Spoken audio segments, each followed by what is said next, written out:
Hi, welcome to Off Script. I'm Zach Lewis. And I'm Dr. Draper. Today on the show, we're looking at Pillion, the new, what do we call this? Dom-com? Yeah? Huh? Dom-sub comedy? Yeah, it's crazy things happen at the theater. Yeah, Pillion is out, starring Harry Melling and Alexander Skarsgård. Very interesting feature. Some are saying it's the best romance of the year. We're going to tell you whether or not it is here in just a minute. We're going to take a look at this odd film called Pegasus 3. It's not actually the name of it. It's a Chinese rally racing feature that made nearly $500 million last weekend, and nobody in the United States has heard of it. No one is talking about it. Andy managed to catch a screening in our first Dealer's Choice episode. We both watched separate stuff. He's going to talk about his movie. I'm going to talk about my movie. So he's going to tell us all about Pegasus 3 just after we take a look at some trailers. I am going to talk about Nirvana, the band, the show, the movie. Boy, complicated title, complicated plot, complicated comedy. Canadian feature starring Matt Johnson and Jay McCarrol. Very much looking forward to talking about this movie. This movie's very funny. I'm very excited to tell you about it. Stick around for the review. We're going to take a look at some upcoming trailers. Mortal Kombat 2, A24's got Backrooms, a new scary movie trailer dropped in front of Scream 7. We're excited to talk about all of it. And before we get to everything, we need to hit the news. Our first story this week. AMC really seems like they want to do split pricing on theater seats with this new announcement that they're going to start saving their best seats for AMC Stubs loyalty program members. CEO Adam Aron announced this on an earnings call. They'd kind of tried to do something like this before, and it really didn't work just a few years ago, but now it seems to be coming back up again. What do you know about this, Andy? So yeah, they tried this before, and what it is they want to either reserve or charge a premium for the good seats in the theater. So like, middle rows, halfway between the front and the back, that sort of thing. Where you would ideally sit if you were in an empty theater, usually like 3 to 5 rows in the center there. So they tried this before, and it didn't really work because people didn't go for the cheaper seats, because that was the other thing. They were going to charge a premium for the good seats and actually cheaper for like the front 2 rows. Yeah, front row and people just didn't discount. Go. Yeah, and people just didn't go because it's a bad seat up there. So people didn't go for it. People didn't take advantage of the discount of the worst seats. So they're trying it again. I don't know if we're going to get the discount part, but again, they're going to reserve just those premium seats for AMC A-listers. And it's for the premium service, which is like nearly $30. It's $27.99 for the top tier A-list member. Not quite as there's a tier under that doesn't give you 4 free movies as well. No free ads for AMC here. So I don't think it's going to work. Yeah, they tried this just a few years ago in a program called AMC Sightline. It was involving like charging 3 tiers of seat pricing, like Andy said, like at a concert venue. They really pushed this. We covered it a lot on the show just a few years ago with escalating prices for sitting like center middle, ideally where you'd want to be. And it got a ton of backlash online. They only tested it at a few theaters, but they said even then it didn't work. Like people were not going for it. Customers were confused. People were calling up locations. Hey, why does it say that this section is a different color? Hollywood Reporter here says actor Elijah Wood tweeted about it. The movie theater is and always has been a sacred democratic space for all. And this new initiative by AMC would essentially penalize people for lower income and reward for higher income. It's a good point, right? Nickel seats. That's what it's supposed to be about. But it seems like they are just drawn to this idea. And Adam Aron is announcing this on an earnings call because he wants their stock to go up, right? And this is a way that we can make more money. He's leaving out the fact that this did not work that good last time. And he's also leaving out the fact that they haven't actually put this into practice yet. There's been no formal announcement. AMC has not put out anything about this. This is just him talking about it on an earnings call.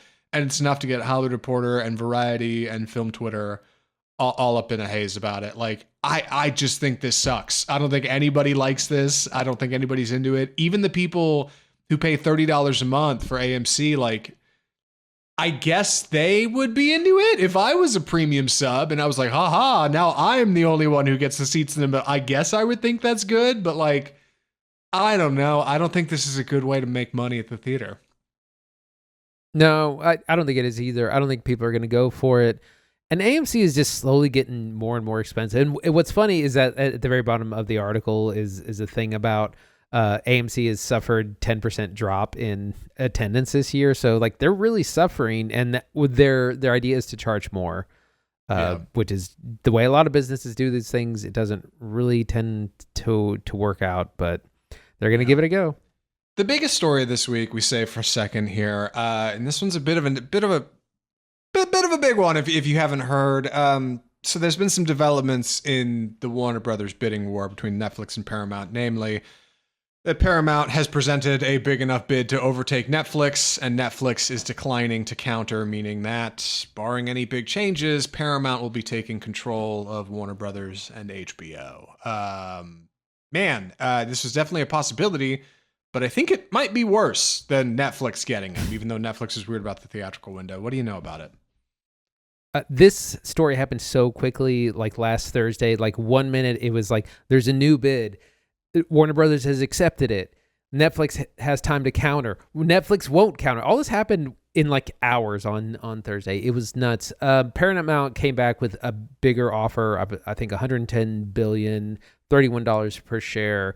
It was too sweet to turn down. Better than Netflix's overall deal. They had to borrow money from the Saudis, which is real shady.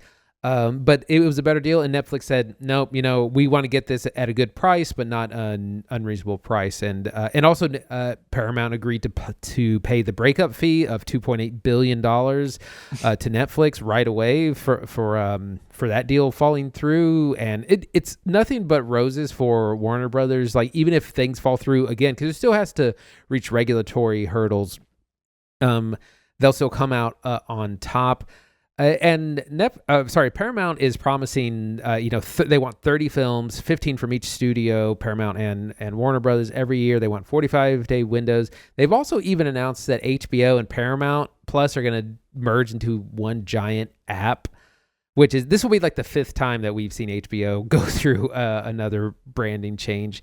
So it's nuts. It's such a bummer because Warner Brothers has had such an incredible slate this year in particular, right? Like they put out some incredible features.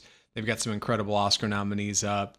HBO is like firing on all cylinders. Like, they are a studio that seems so good at making content, but they cannot get on top of the financials. And this is due to a long history of being bought and moving ownership and then moving this around and moving around debt, which is bringing into question Paramount's arithmetic here. So let me do a little back of the napkin math for you. All right. I know this is a podcast. I know some of you are just listening and you're not watching, but let me just hit you with this real fast. When Discovery bought Warner Brothers or merged with Warner Brothers back in 2021, that cost $43 billion in cash and debt, which brought them up to, Warner Brothers Discovery, $51 billion in debt. All right. $51 billion when that's how much they owe, right?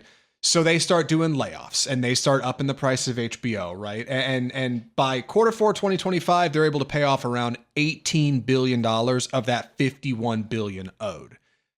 3 or 4 years, that's the most they could get down. $18 billion down on a $51 billion debt, all right?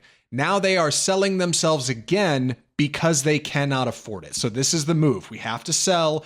We can't afford to be our own thing, right? They still can't. So they're selling to Paramount, right? The low estimate for Paramount is $79 billion in debt. That's the low estimate. The high one I saw was 90. All right. So if they couldn't cover $51 billion, how the hell are the Ellisons at Paramount going to cover $79 billion conservatively? How's that going to happen?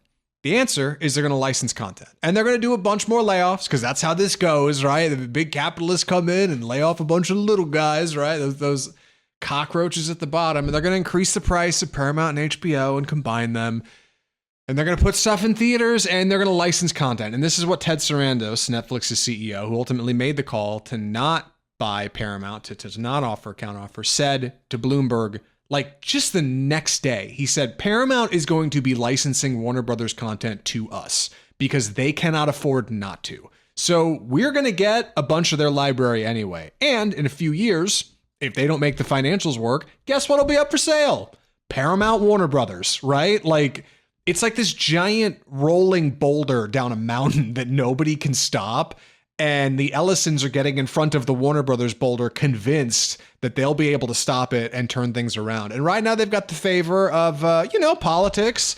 and maybe a president. And I'm sure that they're very much bent on making this happen. But like the math does not work out. I don't know a lot about the stock market, but I just saw they were downgraded to something like junk bonds because they just cannot, like, none of this maths, none of this works.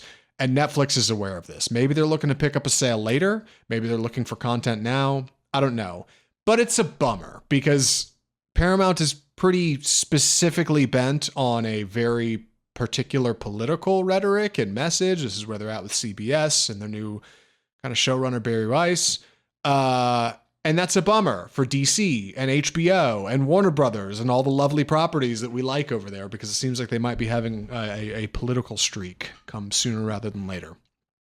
Right. I mean, that's a lot of what has been said is like, we probably won't get movies like Sinners or One Battle After Another, or these things that are a lot more politically challenging if Paramount takes over. They're going to control CNN and TikTok as well. So there's a lot of politics into this as well. Also, Netflix was just looking to buy Warner Brothers Studio and TV, and the rest of the business, like their sports stuff and kind of linear TV stuff, TNT, TBS, was not part of the deal. But so in a lot of ways, it was better. But again, Paramount just came back with so much money. So it's a lot to see how it's going to turn out. Again, it could all completely fall through. Paramount could fall on its face in the next 3 to 4 years and watch Netflix buy it for pennies on the dollar. That would be hilarious. But it's a huge shift. It takes down one of the, yet again, we've lost 2 big movie studios in the last 10 years, 20th Century Fox in 2019, and now Warner Brothers being rolled into Paramount. So it's just less and less product is probably going to be made. I am personally split on the HBO Paramount thing. I mean, I'm not too split, but like I said a lot on this show, like HBO is my ride or die, man. I'll stay sub to HBO when nobody else will. I'll bail on Netflix. I'll bail on Hulu. Disney Plus can go. Paramount can kick rocks, right? I was never sub to Paramount anyway. I don't care about Peacock. Amazon Prime, maybe, but HBO, I'm sticking with forever, all right? The library's insane. I can't leave them. But now they're going to get rolled into Paramount, who I can't stand. So I don't know, man. I think I might, depending on how this goes, I'm imagining they're going to get rolled in and then shortly after the price is going to increase, or they'll just do it all at once, right? Hey, it's all in one service and now the price is going to this. And if you have an HBO sub, you're automatically get transferred to Paramount. I don't know about any of that. I know there's a lot of places on the internet to find content. Then I think that feels like a good way to say how I feel about this. Like I'm not into this. This sucks. Paramount sucks. The Ellisons suck. I don't want to give any of them any of my money. Certainly any of my attention. How about you, Andy? Yeah, like I said, it's largely doom and gloom from the Hollywood community. Everyone thinks there's going to be less work because there's a lot of duplicate roles within the 2 companies. Meanwhile, the demands are going to be just as high, if not higher, for content and output. So it's going to be rough. It's also, I mean, there are still probably a year's worth of regulatory hurdles. You still have to go through the process of being approved by the government regulators, and that takes time. So a lot could happen between now and when the deal is completely for real finalized. I know. I wish I had more confidence in government regulation, but I definitely don't, especially considering these guys are like good friends with, you know. Anyway, some maybe positive news out of Warner Brothers and HBO in the middle of all this. A Game of Thrones movie is coming. Like a theatrical Game of Thrones movie. Yeah, from Warner Brothers and from Beau Willimon, who it says is an Andor writer, and he is, but also was the creator of House of Cards over on Netflix, which, if you remember, kind of helped set the stage for streaming as we understand it. And apparently his writing on Andor is real good too. What do you know about this, Andy? So this news just dropped today that there will be a Game of Thrones movie kind of put into production. Again, who knows with the new Paramount ownership, what's actually going to happen. But for now, they're going to be working on a movie. And the topic it's going to cover is the Aegon's Conquest, which is big lore, big history in Game of Thrones. George R.R. Martin has written a really detailed, vast history of the world, and if you've read any of the books, you know that they refer to Aegon's Conquest constantly. Every 3 pages, it's the Conqueror, the Conquest, the Dragons, and so it's a big part of the history, but there's not a lot of details. We just kind of know the history of this happened. They came over from old Valyria because the volcanoes destroyed that part of the earth. Aegon the Conqueror came over with his sister wives and 3 dragons and burned down Harrenhal and conquered the 7 kingdoms. So we know the big idea, but we don't have a lot of details. And I think that's the real challenge, is you're going to have to like create and write characters and situations and drama and all that. I think there could be some, really big battle kind of stuff. It seems like they don't really want to do that kind of stuff on TV anymore just because it's so expensive now. A film format might fit a little bit better. Yeah, we don't have any, like Andy said, they're loose plot details at best is what we kind of think it's going to be about. We don't have any cast. We don't have any director announced. We just know that Beau Willimon's going to be writing the adaptation, I assume, from George R.R. Martin. And let's remember, Game of Thrones, outside of House of the Dragon and Night of the Seven Kingdoms, which Andy just covered on the pod last week, was a recommend, by the way. Apparently it's a good show. You should check it out. The original Game of Thrones ran for 8 seasons and won a boatload of Emmys, right? And pulled in a ton of interest for Warner Brothers. So it only makes sense they want to keep trying to get blood out of this stone. It's so weird that George R.R. Martin is being kind of held up by the powers that be as, like, I don't know, he reminds me of like modern day J.R.R. Tolkien. And Tolkien didn't actually write much more than like the books and the Hobbit and the Silmarillion, right? And then that was kind of it. But my God, if they can squeeze 12 films and 19 shows out of it, we're going to do it. And that's kind of where Martin is. Like, everybody rags on him for not finishing Game of Thrones, which he won't. I don't think he's ever finishing those books. But he doesn't have to, right? Like, he's already been martyred as like a great creative in the space of fantasy writing, and that's great. But as far as the movie goes, like, I'm kind of in the same place I am with House of the Dragon, Night of the Seven Kingdoms. Like, I'm not that interested. I kind of had my fill at Game of Thrones, but man, the numbers don't lie. People watch this stuff. I don't know if it'll end up having the same treatment as like Mandalorian and Grogu for Disney, though. I know execs over there are worried that movie's not going to pop because people are just going to wait for it to come to streaming. You think that's going to happen here, Andy? You think this is going to do well on its own? What do you think? I think it will, because there is a lot of just love for the fandom. There's a lot of people who still love the books and the good parts of the show. House of the Dragon has been a little bit lukewarm received, but Night of the Seven Kingdoms, huge hit. So there's still a lot to be made, a lot of content here.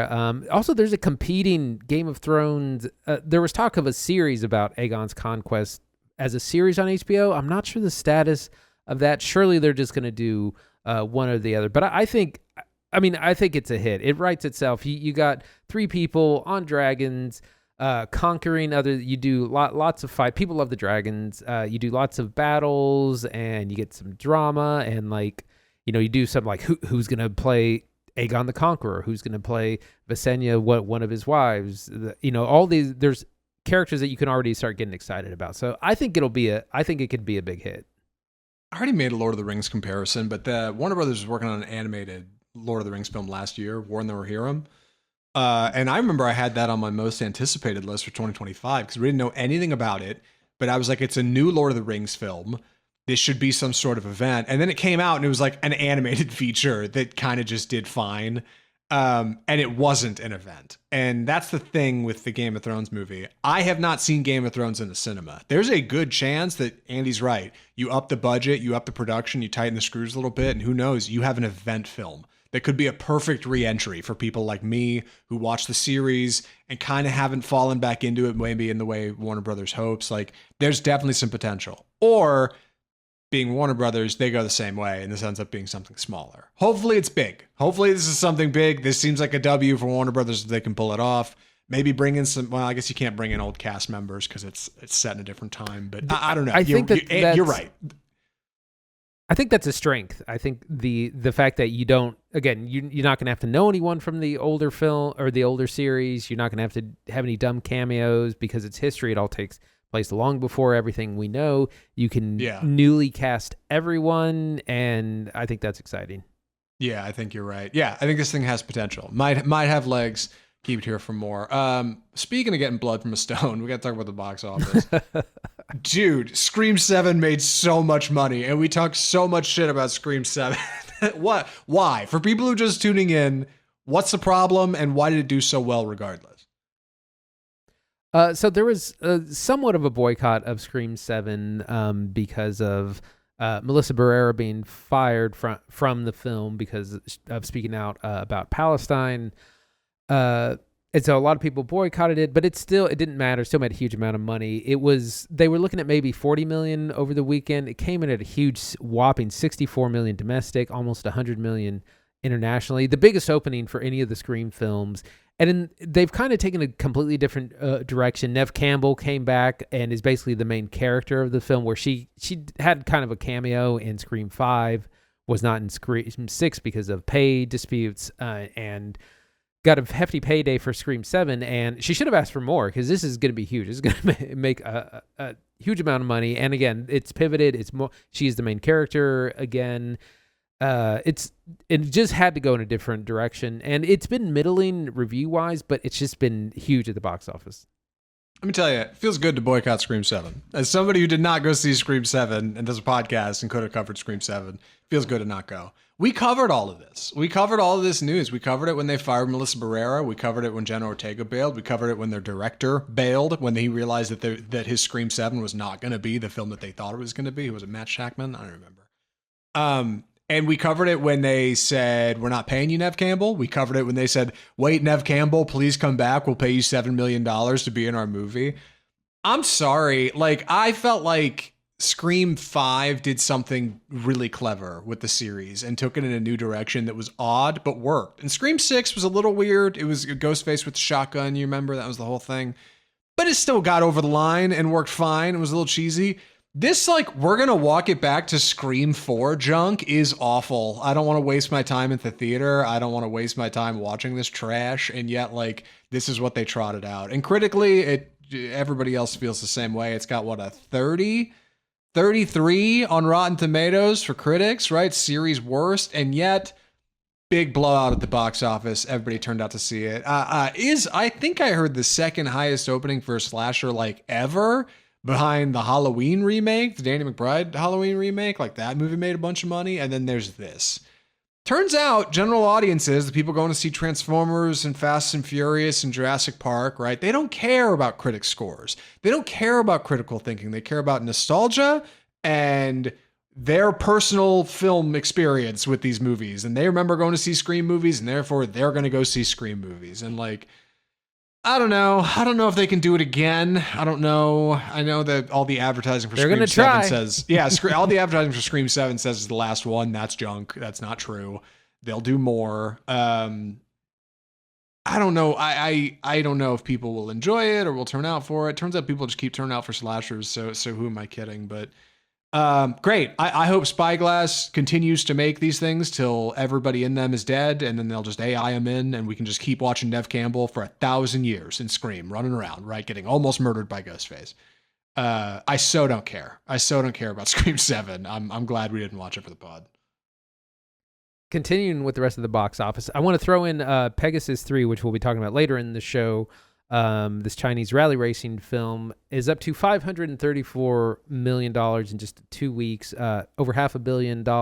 Hugely successful movie. No one's talking about it. You'll hear about it here first. We'll talk about it a little bit later. Domestically, Goat came in second place with $12 million, has made $130 million globally. That movie continues to do well. I heard something about Steph Curry getting some sort of movie deal or content TV something because of the success of that movie. Wuthering Heights came in third place with $7 million, $192 million. It's doing well. It's in profit territory. It might continue to have legs. Not a lot of offerings for women out there, so that's continuing to do well.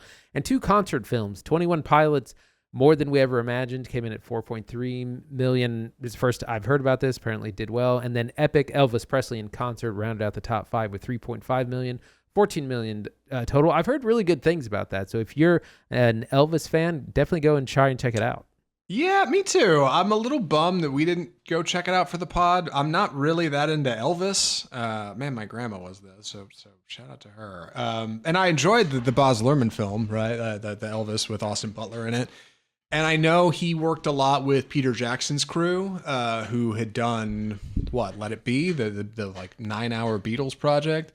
I don't remember what it's called. Anyway, the big Beatles restoration they did, they used that same tech on this Elvis footage. I was watching TikTok about it the other day. They like found reels in a mine somewhere and then got the sound and linked it up and made it work and did all this 4K restoration stuff. And I bet it looks awesome in IMAX, right? Unseen footage from the 70s. That is really cool. I'm glad it's doing well. I will probably check it out when it comes to streaming. Otherwise, I'll bet it's a great presentation. Goat continuing to impress. Not too shabby at the box office and looking pretty sharp going into summer, man. Like, we're making good money. We got a bunch of new trailers to talk about in our trailer park segment. So for now, it looks like Andy and I are going to be sliding out of our like odd one indie Oscar feature and then like something we find on streaming, probably into like double theatricals sooner rather than later. So if you want to see what's coming up this summer, what's worth watching, what's worth keeping an eye on, keep it here on Off Script for more. Anything else in the box office, Andy? I got to jump into Pillion. I think we're ready to jump into it.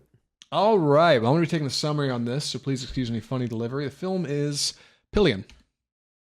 So, Pillion is the story of Colin, played by Harry Melling. You'd know him best as Dudley Dursley from the Harry Potter films. Also had a stint in The Ballad of Buster Scruggs, Joel and Ethan Coen film on Netflix, who is a young man living in modern-day UK. He is young, he is queer, he is lonely, right? He has a mom who is sick and a dad who's supportive and a family who all know he is queer. Nobody has a problem with that, but he just doesn't have anybody, right? He doesn't have any friends. He doesn't have any community. He's part of a small a cappella singing group.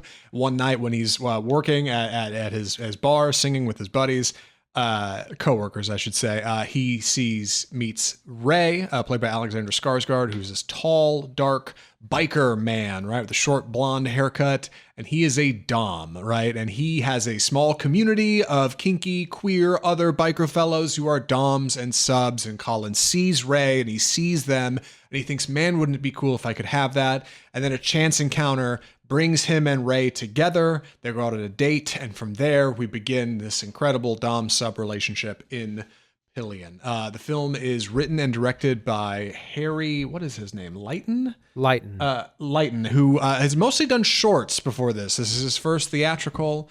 It is very UK. It's very English. And let me tell you, our performances at the center of it are pretty fantastic. If you can get by, of course, the hardcore sex stuff, which is definitely mostly happening on screen. Very unique romance. I don't know if I've ever seen anything quite this shape, but I do want to compare it to some stuff I've seen. Andy, what'd you think of Pillion? So I really enjoyed this. I've heard a lot about this movie. There's been a lot of buzz about it. I feel like I've been hearing it talked about for about 6 months. It is a really charming character study about, I can't remember, is it Colin, our protagonist who is lonely, and I think a lot of people can relate to this, where he kind of lets himself be blinded by a lot of the way that Ray treats him because he's so attractive, and he kind of signs up for some things that he wants, but also some things that he isn't super comfortable with, or more or less he really wants more. Like there's a lot of like BDSM stuff, but he wants more of a relationship. He wants to take time off. He wants to invite Ray over to see his family. And Ray, when he initially asked, Ray's like, oh, I don't think that's really a good idea. That's not really my thing. And so, it's a movie about expectations and boundaries, and how Colin is really kind of afraid to assert his expectations and his boundaries and the things that he wants in the relationship, because he's just so happy to be with someone who's so outlandishly attractive, and the confidence that gives him. But over time, that kind of loses its charm, and those things that he really wants really starts to come out. It's really funny. There's lots of really hilarious scenes. There's a scene where they're wrestling. They have like wrestler suits on in his apartment. And like Alexander Skarsgård's like a foot taller than Harry Melling. Like, it's comical. But you see him get lost in this role where Ray kind of makes him take up all his hobbies. He buys him, biking gear. He hangs out with his biker dudes. This isn't really a part of his personality, but he's doing it because he's with someone so attractive. And who among us has not lost themselves in the beauty of someone else? Yeah. Let's start with performances. Harry Melling is fantastic in this movie, but I think he is just a little bit overshadowed by Skarsgård. Both physically, like you said, Skarsgård towers over him, but also in performance. Melling's Colin is curious and outgoing. He is a singer. He is somebody who is lonely, who has a family who understands him, but like still just does not have this sense of community. So when he sees these guys across the bar, He's immediately taken by them. Hey, they're interesting and they're a different shape and they're counterculture and they don't care what people think. And that's exciting to him, right? That all seems really cool. Like they don't live at their parents' house. They do their own thing. They play by their own rules. He's this very soft individual, right? Perfect sub. But Skarsgård's Rey is so quiet. The two of them, honestly, don't exchange a lot of words. I would liken Skarsgård's performance to maybe like Tom Hardy in Mad Max Fury Road. Like, he does not have many lines in this movie. He's got more than Mad Max does, for sure. But he's pretty quiet. So much of their relationship is silent. Colin might ask him something and he just doesn't respond. So you really get drawn in to the two of them like developing together and growing together, because even though it seems like Rey is holding him at arm's length, you understand that like that's not really the case. We feel this intimate connection that they kind of have together, even if Rey doesn't say it out loud. Rey has this apartment. Rey has this bike. He has money. You never get an idea of what Rey's job is. You never get an idea of Rey's vocation. Rey has some tattoos. You never get an idea of where they come from. You have a couple characters that question this in the film, but you never truly gain an understanding of what he is. So it is it's a rom-com that is entirely presented from one side. And when trying to analyze it, the closest I think I got was like 500 Days of Summer, and the way Joseph Gordon-Levitt's character like pines after Zooey Deschanel, this manic pixie dream girl. But you just never get in her head and you never get it. And the whole movie, you're kind of just sat with Gordon-Levitt. This is the same way. Like, we're with Harry Melling the whole movie and we can see Rey from afar. We can see Skarsgård, but we can't touch him. Like he's just out of reach of us, the audience. So all we get is these like sincere interactions of the two of them and how the rest of the world sees that obviously something maybe not healthy is happening here when Melling is like shaving his head and wearing like a dog collar, right? But nobody can come between them. Right. And I think what's interesting is that Harry Melling's character he does want to do this to a certain extent. He does identify as a sub. He wants to serve. He is a person of devotion, and that is a position he wants to be in. But some of their relationship goes beyond what he is comfortable with, and he just kind of doesn't say anything, again, because he's just happy to be there. He's happy to be nominated, happy to be invited. Yeah. And he doesn't want to mess this up. But the longer it goes, these issues do start to come out, and I think that that's a really kind of important part about this. That it's about bringing up those tough issues in a relationship. In this case, it's a BDSM one, but it could apply to anyone kind of who's afraid to voice their what the things that they really want and need in their relationship. And again, he finds community, he finds friends, he meets other people through these bikers when he was just kind of a loner himself. I think one of the things Pillion does well is it's very brave in its interpretation of sex on screen. It just kind of shows a lot. You get very long scenes of pretty graphic content. Could have been worse, but I mean, I think you'd be pushing it to NC-17 if you're getting something like that. And I think it's good. I think it's something we shouldn't shy away from at the movies, especially at an R rating, right? Everybody sitting in that theater is an adult. We all know what we're getting into. So I don't mind that stuff. I think it's tasteful where it needs to be. I think it's respectful where it needs to be and disrespectful where it's important. I don't mind it. I think it's good, but a content warning for sure. If you're taking your parents to go see Pillion, like get up and leave during a few key scenes. Like there's definitely more than one. You're going to be, I don't know. I think so many movies like do sex and they just kind of cut away, and Pillion often doesn't. And I think uniquely, the other thing it does is it doesn't show you moments that you would think would be key and important in a film like this. For example, you see in the trailer, like this rapid change in Colin's hair, right? He's got this big flowing locks at the beginning of the film. At some point, his head is shaved. You would think you would see a scene when he's shaving his head because Rey told him to, or Rey's shaving his head, but you don't. It's just a cut from him having hair to not having hair. You would think you would see a scene of Rey putting the lock on his sub and putting the key around his neck, right? I have the key, you have the lock, that's the deal here. But you don't. They just have it in another scene. You get some buildup in their relationship, but like these more intimate moments you don't see. You're just left to kind of linger on them and think about them. And I think it's affecting. It's hypnotizing, honestly, for people in the audience to watch and kind of think, oh, hey, how'd that come about? Oh, that must have just happened. Like you end up moving through months of time because the film happens over the course of a few months for sure. I don't have exact timelines on it, but like I don't know, it's effective. It's about because a year. It's got a good flow to it. Like the relationship moves very nice, like just right down a river. wild work for people who aren't in the Dom sub community, but like effective for people who don't know any better.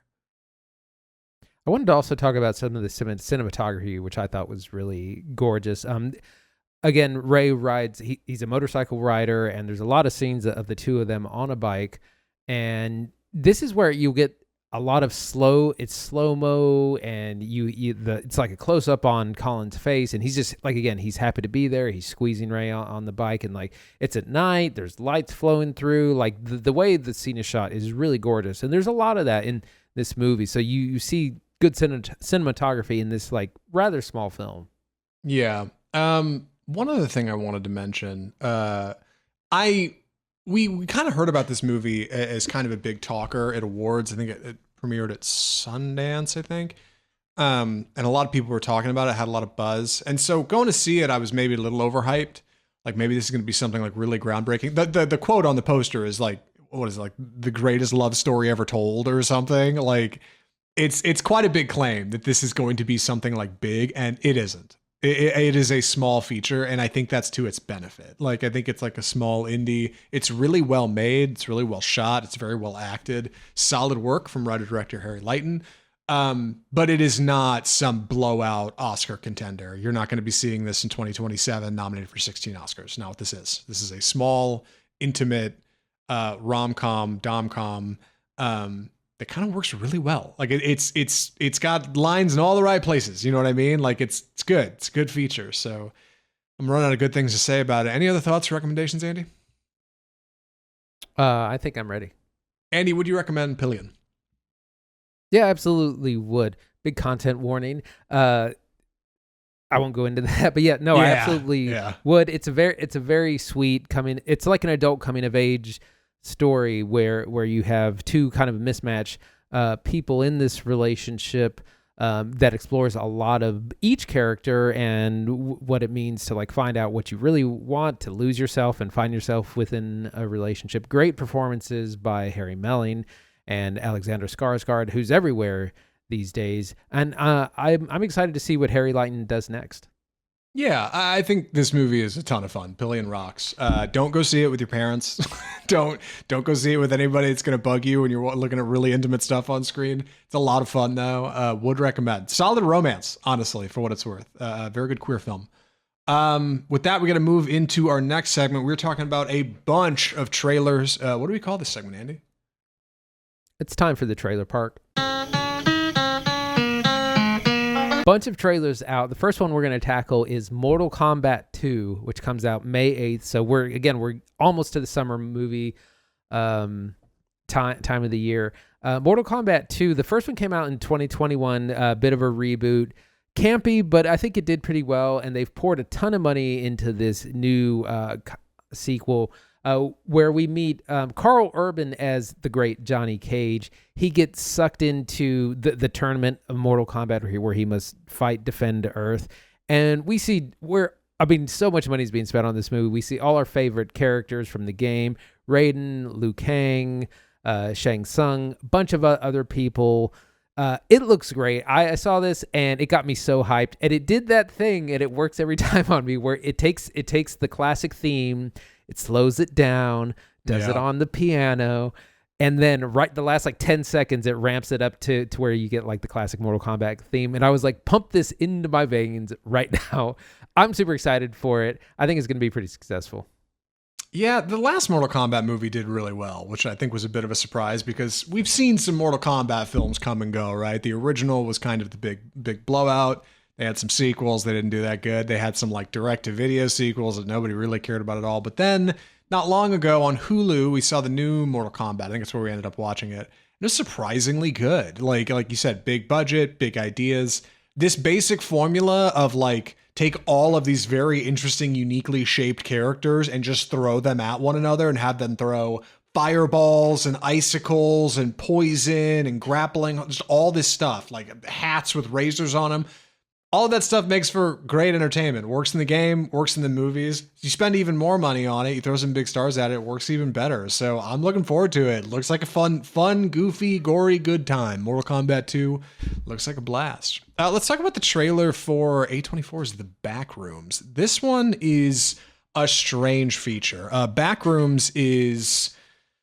God, how do I best describe this? Originally a goofy kind of internet idea of this abstract liminal space in the back of maybe like some sort of office building or I don't know, big white hallway with ceiling tiles and white floors and white walls and where people might end up lost over time. There was a creator named Kane Parsons, a YouTuber who had made a lot of content about, quote, Backrooms, this just kind of fictional liminal idea of like a space you could get lost in. Think of that book House of Leaves, right? But then somewhere along the way, he got to talking with A24 and they said, hey, we want to hire you to direct a feature.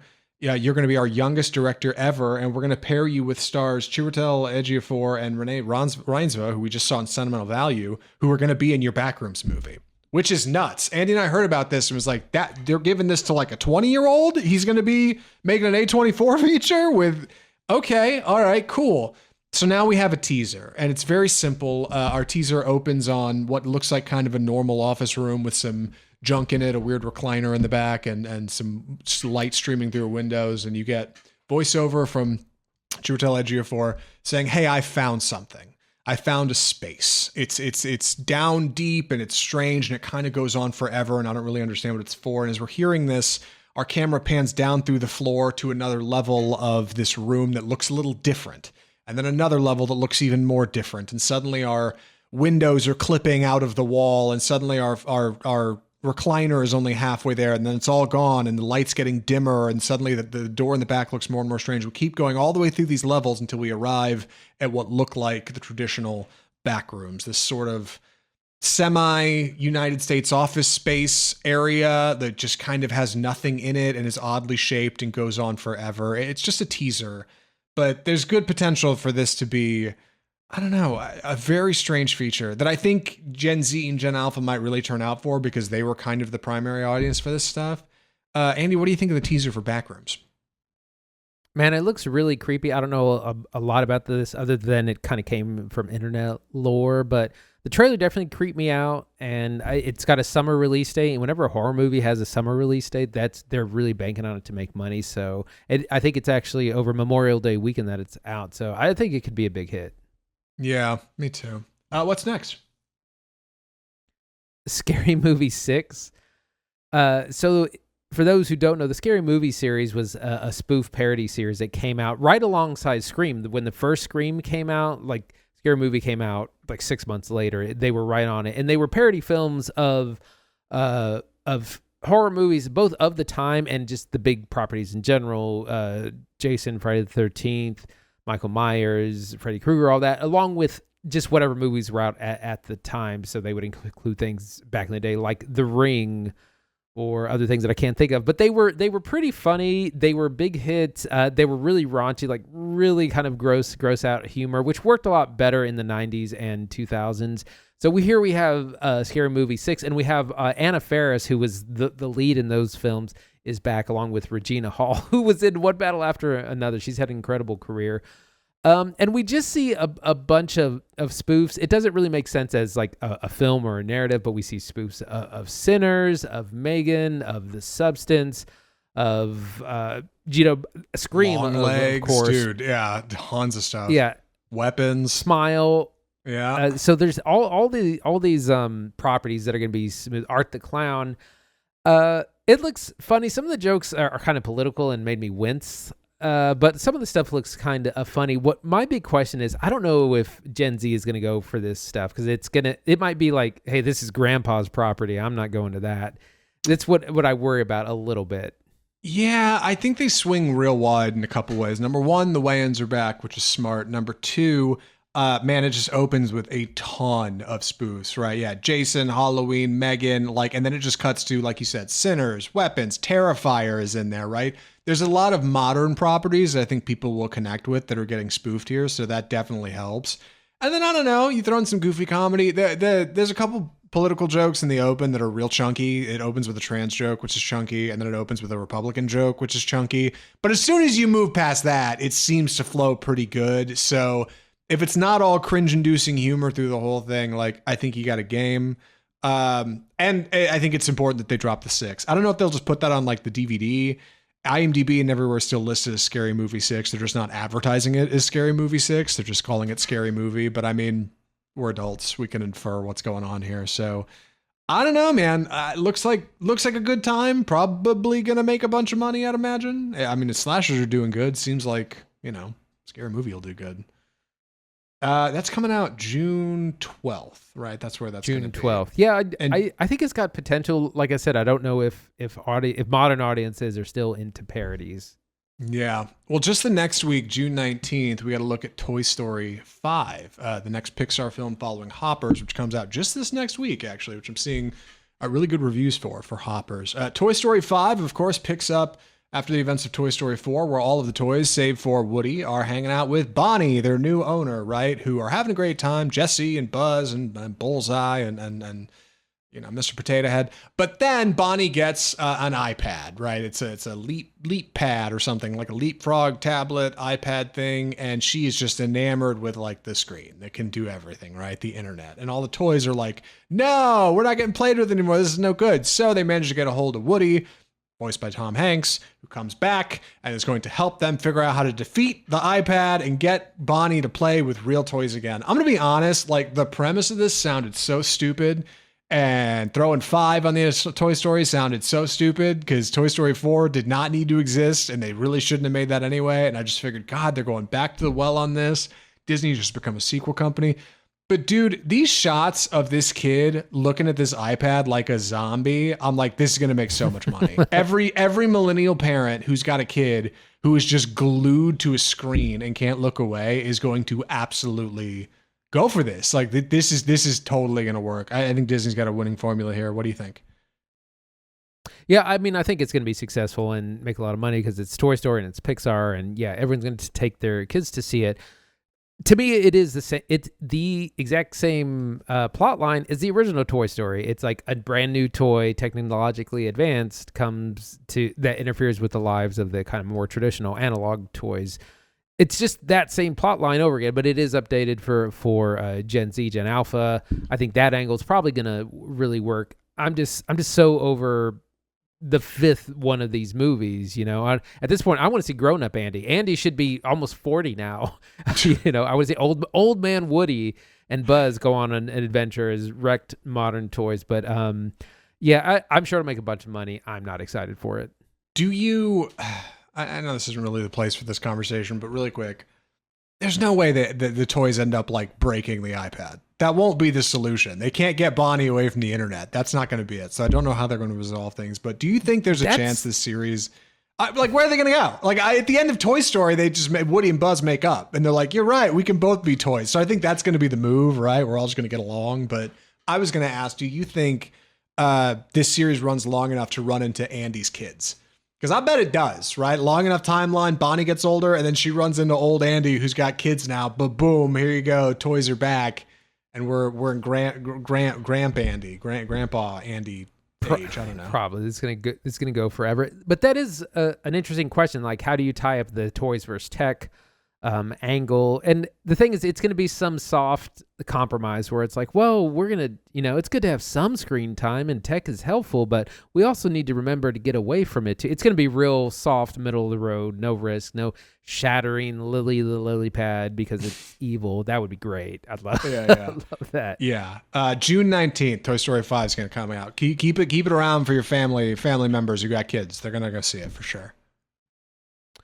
Our final trailer we're looking at this week, Teenage Sex and Death at Camp Miasma, which is the follow-up film from Jane Schoenbrunn, who did I Saw the TV Glow, which is one of the best movies of the decade of the last few years. Really an exciting new filmmaker. This is their follow-up. I don't really know what this movie is about. Similar to I Saw the TV Glow, when I saw that trailer, I could never really pinpoint what it was about. That's how I feel about this one. I did read the log line where a young director is trying to remake a classic Friday the 13th-esque kind of film. They're redoing it, and they insist on casting the original final girl, played by Gillian Anderson, along with a new final girl, played by Hannah Einbinder, who they're going to end up in some sort of relationship. I cannot tell you what is going on in this movie. There's a lot of like classic looking Friday the 13th-esque stuff. They're out in the woods, out in the cabin. There's a lake. But I don't know what to expect, but I just know that I was blown away I saw the TV glow, so I'm definitely going to be excited for this. Comes out late summer, August 7th. Yeah, I saw the TV glow as like one of the most affecting films of the last year. I in talking about it since, like, I still know people that went and saw it once and are afraid to watch it again. Right? It's listed as a horror. They actually just added it to Tubi this month. And I was going to say, oh, good. Now nobody has an excuse not to watch it. It's on the free platform Tubi, but I know people that like avoid it, man. Like, that movie is wild in a way that few films are. So yeah, looking at the teaser for Teenage Sex and Death at Camp Miasma, it's like, I can read the log line and I can see the visuals and I'm still not quite sure what's going to be happening. It looks like an incredible feat.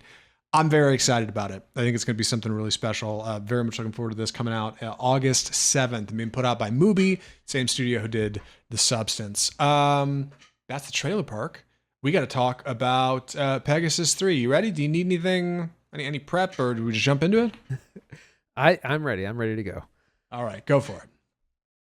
Pegasus 3. So this is the film that we've been talking about. It's a Chinese rally racing film, third in the series. Chinese title is Feiqi Shengren, or Rensheng. I always get that wrong, which means flying life or high speed life. Good effort. And we didn't know anything about that. I should know this because I've studied Chinese. Feiqi Shengren. Anyways, this movie's made a ton of money, and that's what got it on our radar. So I went and checked it out.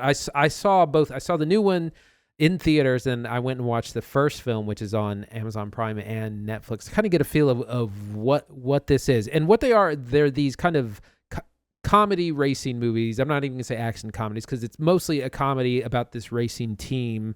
I'll start with the first one just briefly. Our main character, Zhang Chi, he's like a world-renowned driver. He gets suspended for illegal street racing. He's suspended for 5 years. He tries to stage a comeback, but he's got nothing. He's got to get his license. He's got to get a car. He's got to get his drivers. He's got to get financing for this.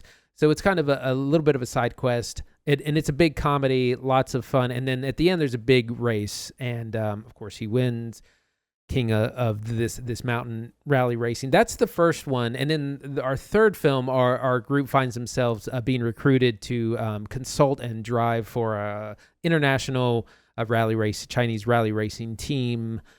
So it's like basically just bigger and bigger. Reminded me a little bit of Fast and the Furious, where like each movie kind of got bigger and bigger. And the third one is a lot more in the vein of something like F1. The first one is much more of a comedy with some racing at the end. This third film, all about racing. The entire last hour of the film is the race, because it's like 100 kilometer race up and down a mountain, and it's a huge big deal.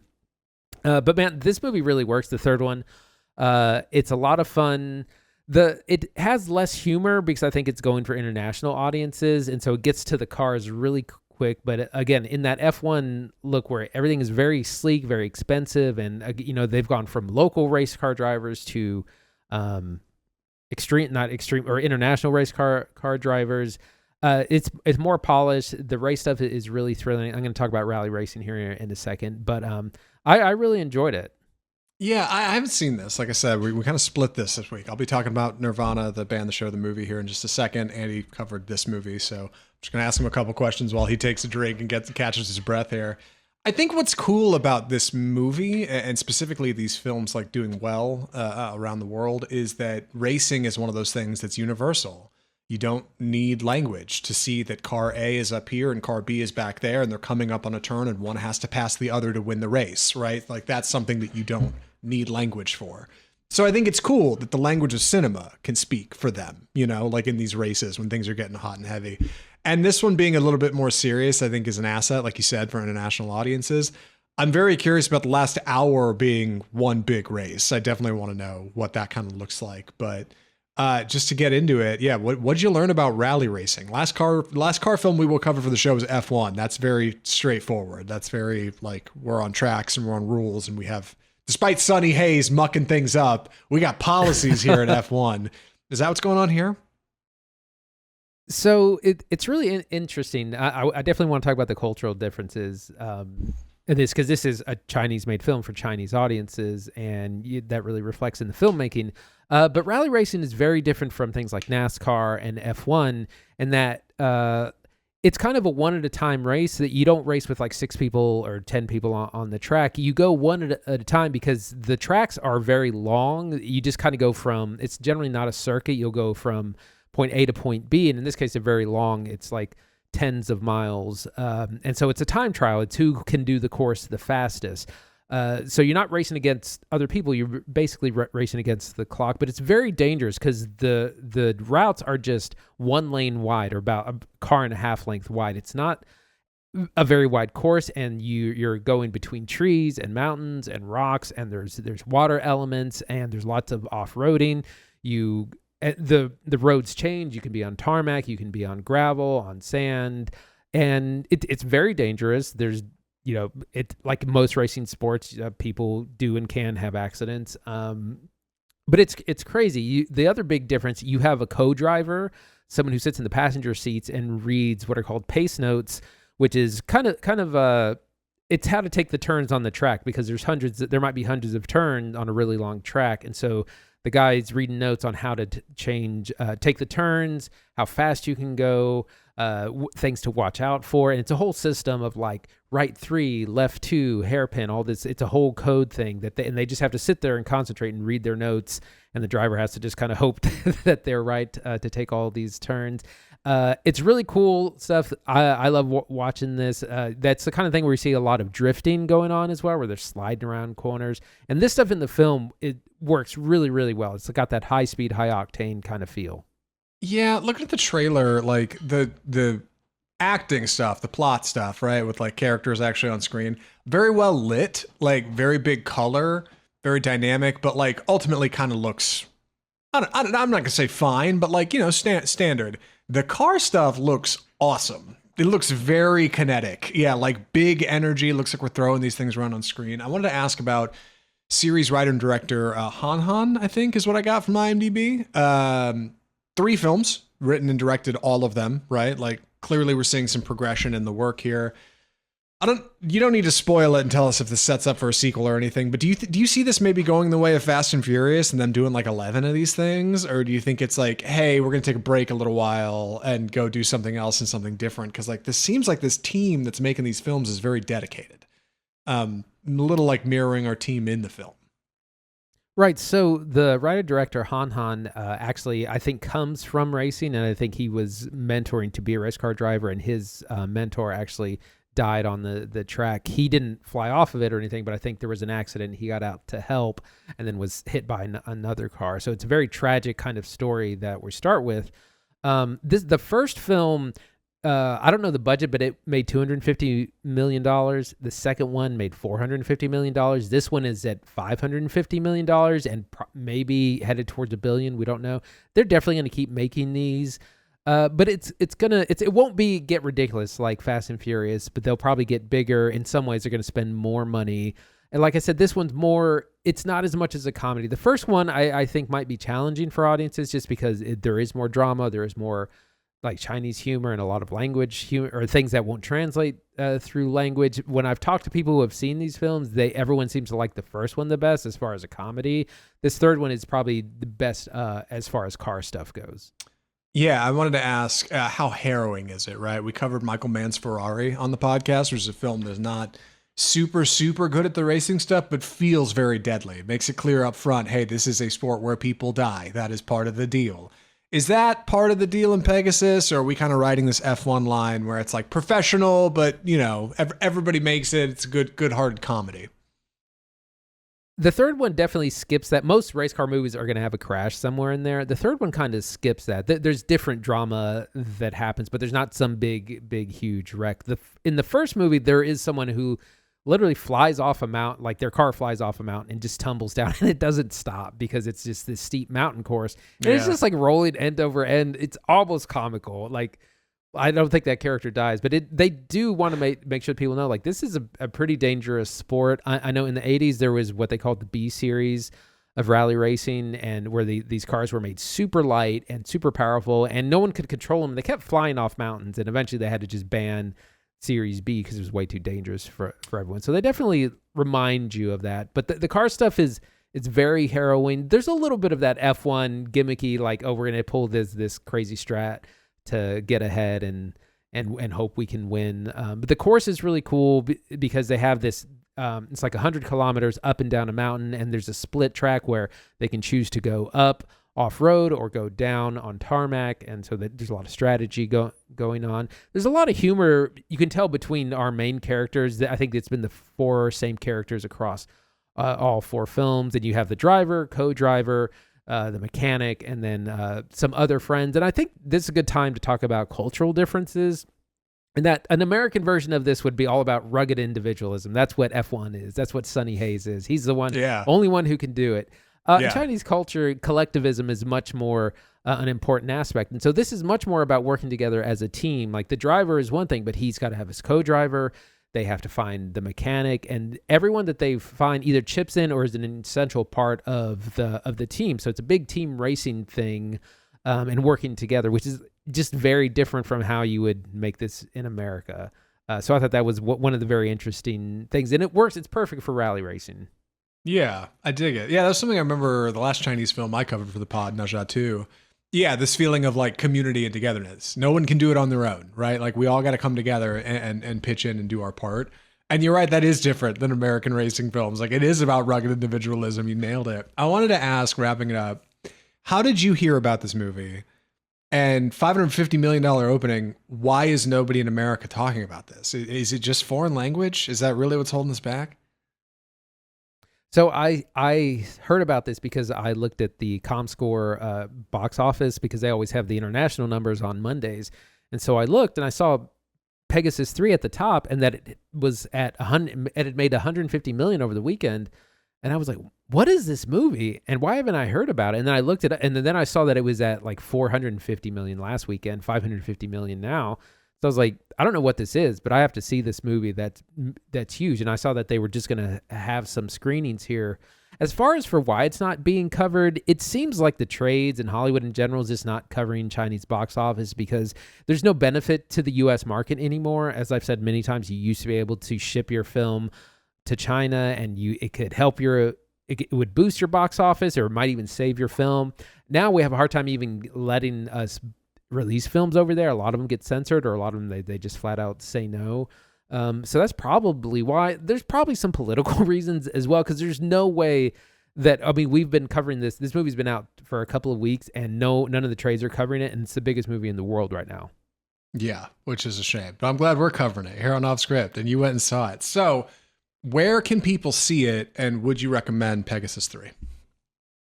Yeah, absolutely would. It's a fun, if you're a car person, if you're a racing person, it's a lot of fun.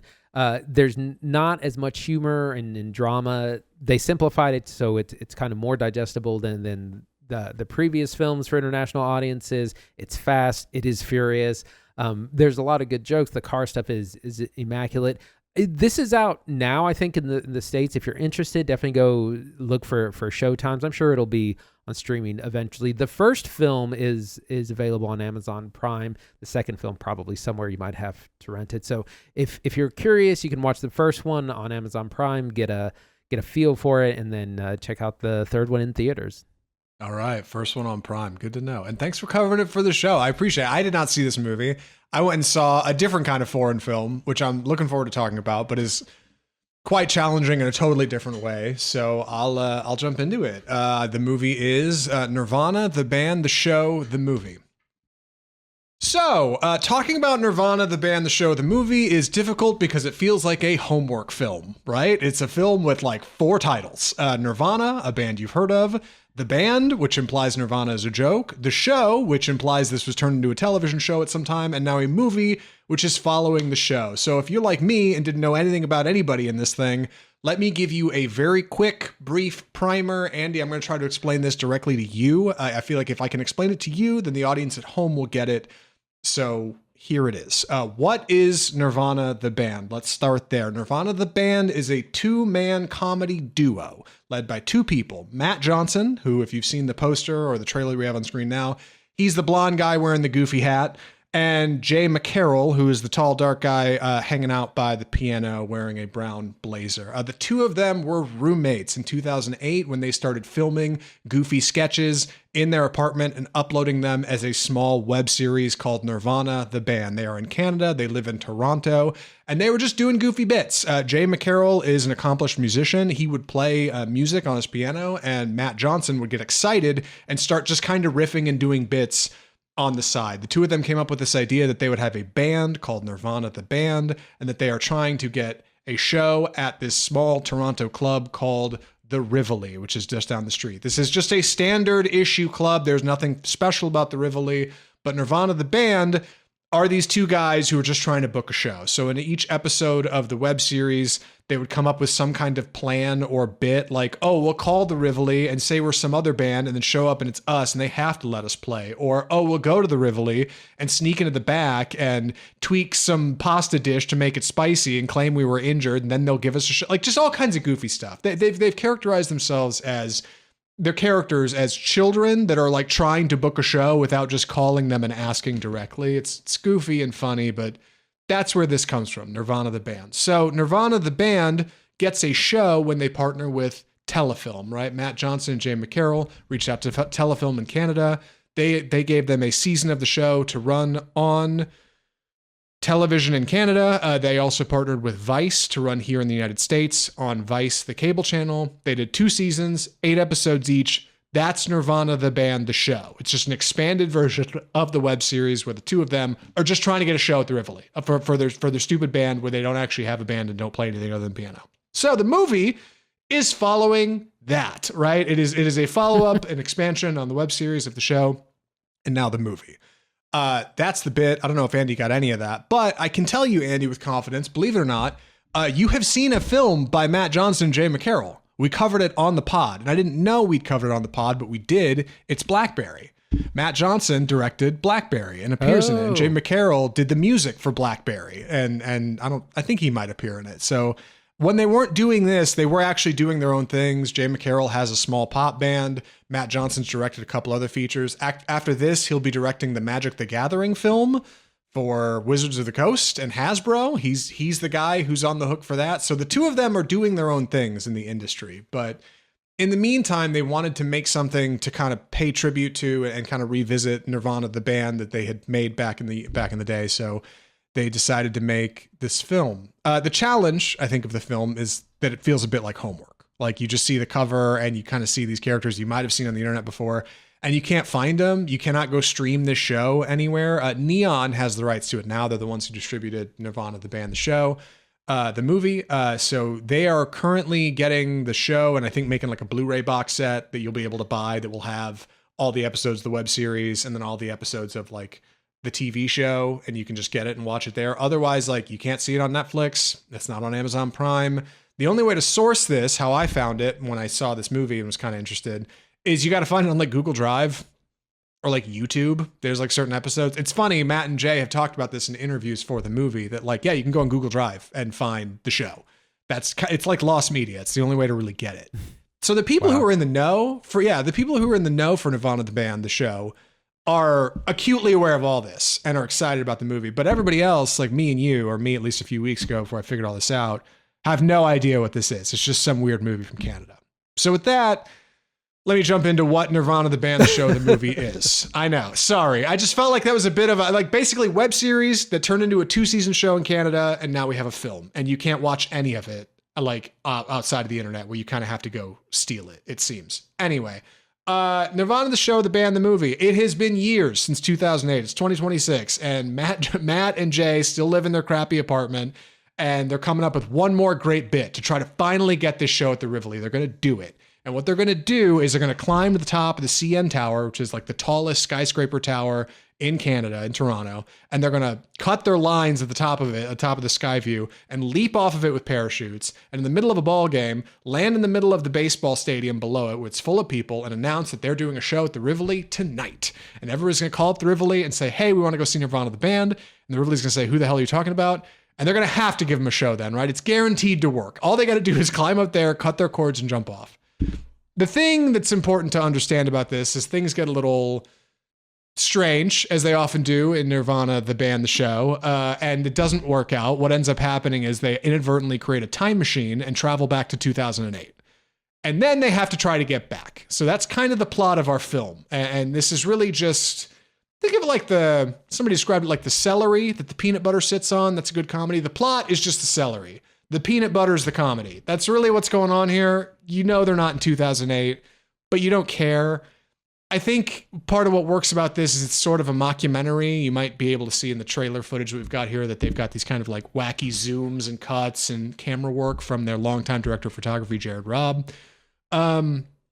It's a lot of mockumentary stuff on the street when they're not in like studio working together. Like they will be on the streets of Canada. And interestingly, they don't need permits. You don't need permits to film in Canada. They didn't get any. They didn't get any releases. They didn't ask anybody. And Johnson's been really explicit about this. They apparently filmed this movie twice. The first version of this movie is a road trip film. And then somewhere along the way, filming hundreds of hours outside in Toronto with very real people who had no idea they were filming and they don't have to get releases for because this is just how it works in Canada. They decided to make it a time travel movie. And so they turned it into a Back to the Future riff, which is what this is. It is a Back to the Future spin. But originally, this road trip film that they shot is now being turned into season 3 of the show, which Neon is hoping to distribute at some point. It's up in the air. So there will be more Nirvana the Band, the show coming. In the meantime, we have a time travel film featuring 2 idiots who made a web series who have now developed into something that is like breaking out into the street and talking to real pedestrians. And that makes it quite gripping because when they're going up to the top of the CN Tower, like they have to blur all the faces of the security guards there, but like they're really passing through security with parachutes on their back. And security's like, "Hey, sir, what is that under your jacket?" And they're like, "Oh, it's a parachute." And they're like, "For what?" Like when they're talking to people on the street, it's like real people who don't know they're filming. And so it's got this kind of like Jackass quality to it. Like when Knoxville like goes out on the street, like it feels very real and kinetic. And then when they travel back to 2008, this gets even more complicated because you have to bring in costumes and kind of riff on stuff. Anyway, I've talked a mile a minute about this. I need to give you a chance for some kind of question. Give me a minute to get a breather in here. Sure. A lot going on. So web series was a TV show and that is now a movie. It's going to make all the rounds. It's going to end up on a podcast somewhere. I think my first question is, what kind of humor are we looking at or experiencing in this film? So that's a great. Is it? Yeah, it's definitely buddy comedy. I would say slapstick. It's often quite physical, like in these big dramatic performances. The thing I would compare it best to, I was trying to think, like buddy comedy is a layup, right? Like you got your goofy whackball, who's Matt Johnson wearing the hat, and then you got your straight man, Jay McCarrol, who's like quiet and a little bit more laid back and can play piano and like actually has a skill, whereas Matt Johnson is just kind of like your hype man. I was trying to think of a good buddy comedy to compare it to. The best I can come up with is Calvin and Hobbes, the Bill Watterson strip. Like Matt Johnson is Calvin. He's this wacky, blonde, manic bolt of energy. And Jay McCarrol is Hobbes. He is your quiet, reserved, smarter individual, a little bit taller.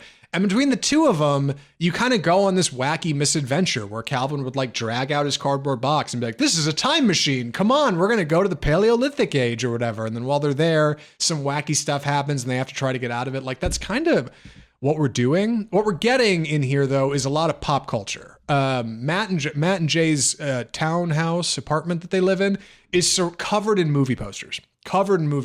And they play video games in the web series and they make television references and movie references. Like this is kind of where these two guys live. They are children of the internet, at least in 2008, which is kind of where we were coming up relatively. So you're getting a lot of like references. And then when you hop back to 2008, you get a ton of really great stuff. There's like a Dark Knight poster like up somewhere and a magazine with Bill Cosby on the cover because that hadn't happened yet. And you're getting a lot of like very physical stuff and also a lot of like spoof content because we're spoofing Back to the Future. Our time travel sequence looks very similar. Our soundtrack is almost the same.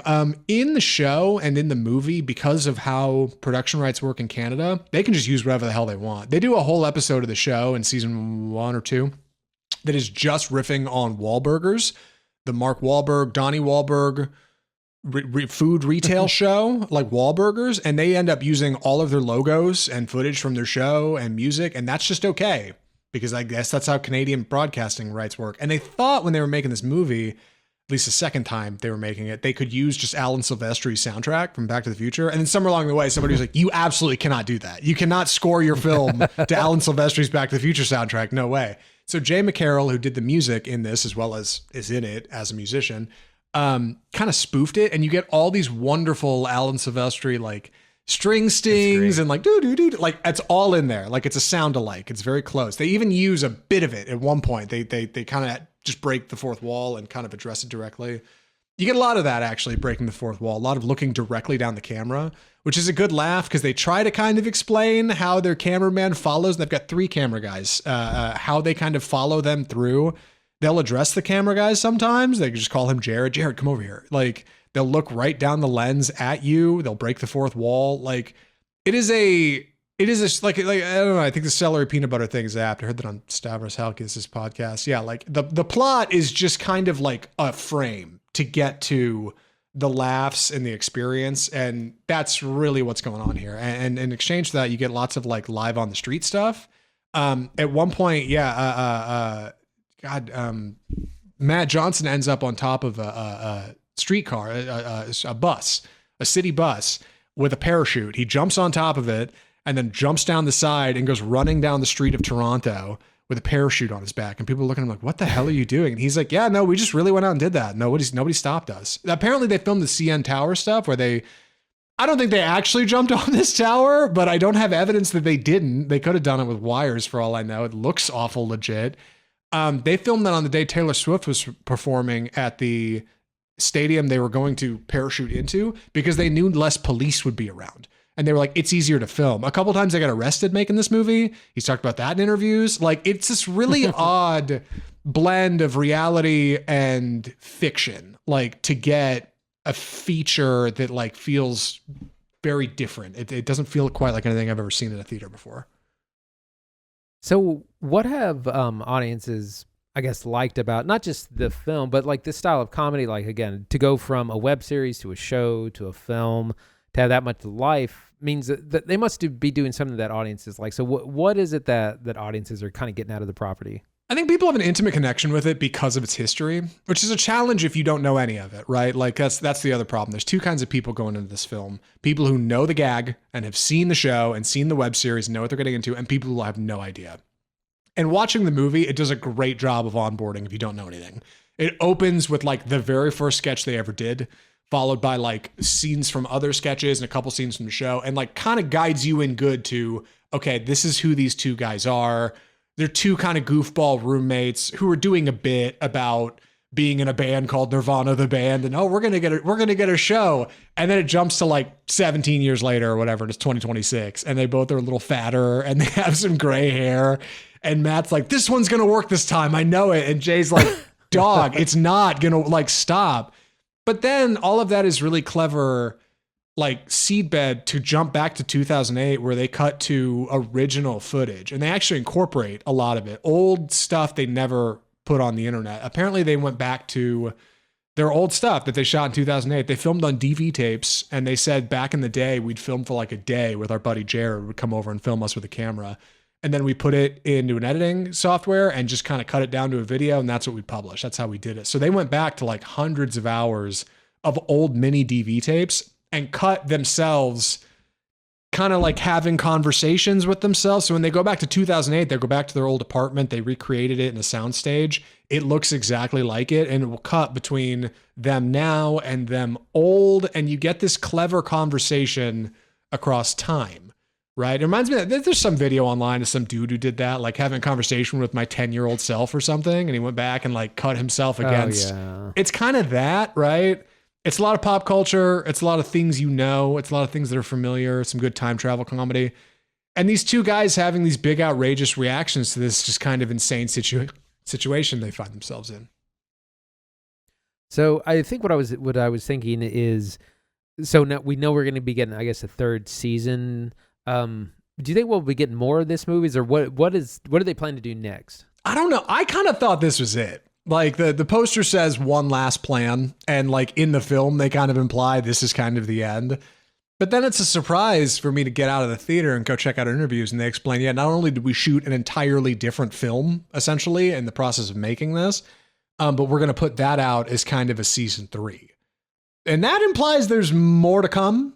Like, it seems like they've got this deal with Neon. Like, I would think that will turn into something. Like, as far as the two guys go, like I said, Matt Johnson directed Blackberry. He's going to be directing Magic the Gathering, like, which I think will probably be a big deal. Jay McCarrol has a small band called Brave Shores, but he does work with. He scored a couple other films as well. He scored Blackberry. I neither of them has really like taken off. I think the thing it reminds me most of is maybe something like It's Always Sunny in Philadelphia. Like, it's this kind of like handheld camera, lo-fi looking show. It reminds me a bit of like Jackass bits getting out on the street, you know? And it's these people who are kind of delusional. These people who are like kind of like children steering around adult bodies who just think that like the world will, I don't know, work around them. Like it's goofy, but it really works. Like I when I saw this film coming out, I was curious and I went looking and I stumbled onto the show. I found it in one of these seedy places I was talking about on the internet. And it's delightful. It's very funny. It's a very funny show. I burned through season 1 real quick and I've been sipping season 2 like fine wine. I'm looking forward to them making more. I had a great time watching this movie. I would take people to go see it who don't know anything. I would struggle to explain it as I'm doing on the podcast now, but like, I think it's a very cool thing that they're doing. It's a shame that it's effectively lost media right now. Like, you just can't find it anywhere. If this was on Prime, it'd be a really easy recommend for me, but it isn't. Neon is, I don't know, packaging it or figuring it out. Well, anything else before recommendations? No, I got to get to it. I talked way too long about this anyway. I would absolutely recommend Nirvana, the band, the show, the movie. This movie rocks. It is very funny. You don't have to have done the homework. You don't have to know what the band is or what the show is to go see the movie. They do a good job of onboarding. Take your friends. If you can, it is already slipping out of theaters. I think it's showing in one location in our city where Andy and I are right now. I went and saw it as it was slipping out of theaters, but it'll probably be on streaming soon. Neon has the rights to it. You can't watch the show really online. You can't really find the web series online. You can find some stuff on YouTube. Go check it out. Go see what you can. Check out Nirvana the Band, the show. Just Google them. Watch a couple sketches, man. They're funny. These two are doing something really cool. It's special. It's different. And it's like millennial humor, right? Like, it's for a bit of an older audience. And I think it works. It works really good. So go check out Nirvana, the band, the show, the movie, wherever you can. And yeah, that's Off Script episode 328. Good God, what a week at the movies. Andy, what are we watching next week? So we're going to be taking a look at Maggie Gyllenhaal's The Bride, which is the new Bride of Frankenstein film starring, of course, the great Jessie Buckley, who was probably going to win an Oscar this month. Christian Bale plays Frankenstein also in a bit of a Bonnie and Clyde sort of setup. I don't really know the direction of this film, but it looks really stylistic, looks really cool. I'm excited for it. That's going to be in theaters this Friday, March 6th. And then we're also going to finally be taking a look at The Secret Agent, which is the Mendoza Filho film starring Wagner Moura. It's a political thing in, not Portugal, Brazil. Lots of awards buzz about this film. We were trying to see it in theaters, and it's just not coming out in theaters, so we're going to be checking it out. It's going to be on Hulu this Friday, also March 6th. So those would be our two FYI releases. Hoppers, the new Pixar film about becoming a beaver. It's like Avatar with beavers. That comes out this Friday as well. And later this month, the 2026 Oscars, Sunday, March 15th. But next week, The Bride and The Secret Agent. Do you think Beavitar will have any pull on like the Hoppers thumbnail if we cover it on the show? Maybe. I don't think people will get it. Yeah, maybe Beavitar, I don't know. Anyway, yeah, Hoppers is coming out. If you're disappointed that you didn't see The Secret Agent in theaters, so are we. It's going to be on Hulu. Check it out. Come back for the show next week, or just hang out for our review. We don't do spoilers anyway. If you enjoyed the show today, if you like what we're doing here on Off Script, the best way to support us is subscribe to this show, or comment, or like, or I don't know, hit the engagement notification bell or something. If you're seeing this on social media, throw a like on it for me, please. I really appreciate it. Any little bit helps, I promise, in the almighty algorithm. And the show's growing, man. You want to be here when we're big. Trust me. You want to say you were here early, so get in early while you still can. You can check out our Website, offscriptfilmreview.com. You can email us correspondence directly at mail@offscriptfilmreview.com. Right in the mailbag. Might read it on the show. Facebook, Twitter, TikTok, Instagram, all these are social media places. You can follow us, check out clips, see what else we've got going on. For our audio listeners, we are on Spotify, Google Play, iTunes, iHeartMedia. Follow us over there for Off Script Ears Edition. And of course, check out the YouTube page where you can see us in glorious 1080p, along with our trailers, articles, anything else we got going on at Off Script Film Review on YouTube. Yeah, that's the show. Episode 382 from all of us at Off Script, the home of Bold Cinema. I'm Zach Lewis. And I'm Dr. Draper. Thanks for watching.